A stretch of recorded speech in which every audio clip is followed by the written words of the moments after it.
Hello नमस्कार श्री स्वामी समर्थ। स्वागत आहे तुम्हा सगळ्यांचं माझ्या यूट्यूब चॅनलवरती। आजचा दिवस तुम्हा सर्वांना खूप छान सुखाचा आणि आनंदाचा जाऊ देत हीच मी स्वामींच्या चरणी प्रार्थना करते आणि आजच्या व्हिडिओला सुरुवात करते। पण त्या अगोदर तुम्ही माझ्या चॅनलवरती जर नवीन असाल तर चॅनलला सबस्क्राइब नक्की करा। त्याचबरोबर कमेंटमध्ये श्री स्वामी समर्थ लिहायला अजिबात विसरू नका। उद्या 14 जानेवारी वार आहे रविवार आणि उद्या आहे भोगी आणि 15 जानेवारीला आलेली आहे मकर संक्रांती। तर बघा मकर संक्रांत हा जो सण आहे तर तो आपल्या हिंदू धर्मामध्ये अतिशय महत्त्वाचा असा सण मानला जातो। हा सण जो आहे तर तो वर्षातला पहिला सण असल्यामुळे सर्वजण अगदी आनंदाने उत्साहाने हा सण साजरा करत असतात।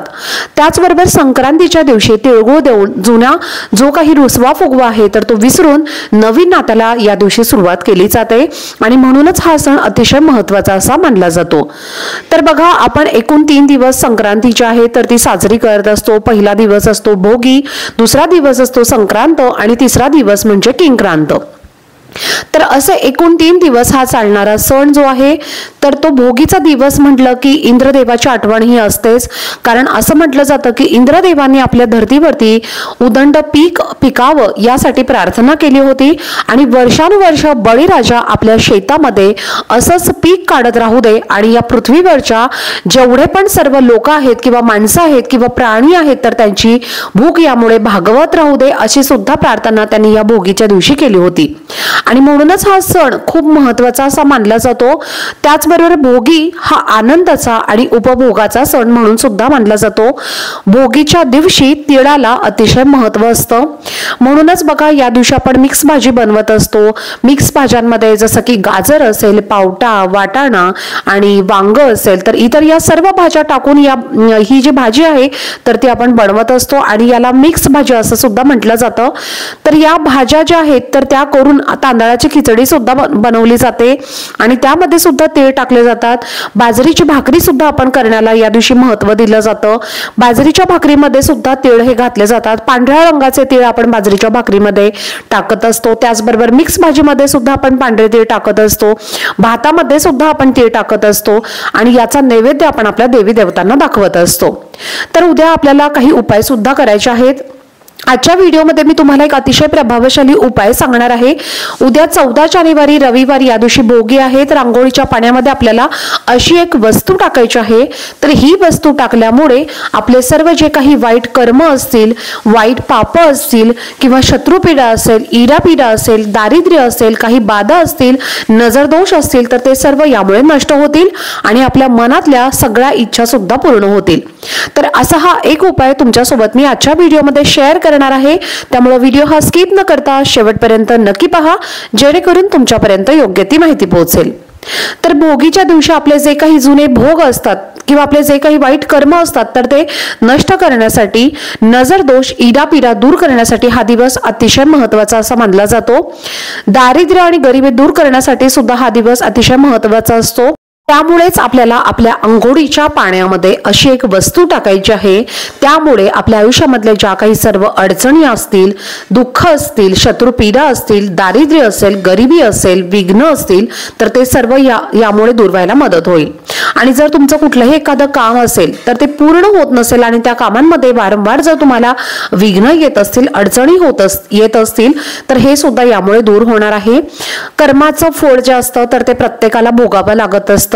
मग तुमचे जे काही जुनं कर्म असेल किंवा इतर तुमचे काही वाईट कर्म तुमच्या हातून कळत न कळत घडलेली असतील, पाप घडलेली असतील आणि दारिद्र्याचे दिवस जर तुमचे संपत नसतील तर भोगीच्या दिवशी आपल्याला सकाळी लवकर उठायचं आहे।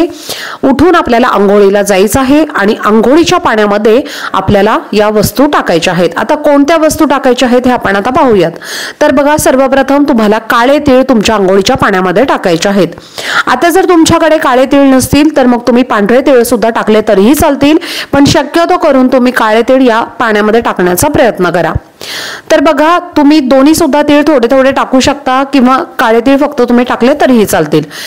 तर तुम्हाला काय करायचं आहे, यामुळे काय होतं तर आपले जे काही वाईट कर्म असतील, आपली वाईट पापं असतील तर ती सगळी काही यामुळे नष्ट होत असतात।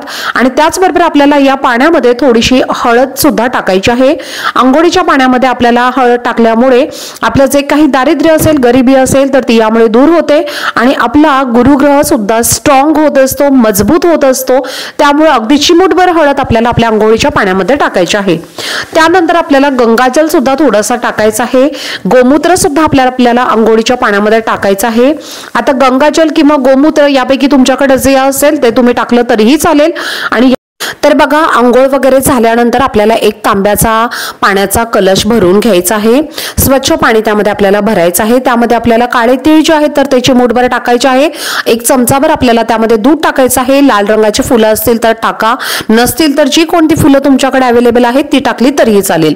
त्यानंतर लाल कलरचं जे चंदन असतं ते टाकलं तरीही चालेल। जर समजा तुमच्याकडे लाल रंगाचं चंदन नसेल तर मग थोडंसं कुंकू टाकलं तरीही चालेल।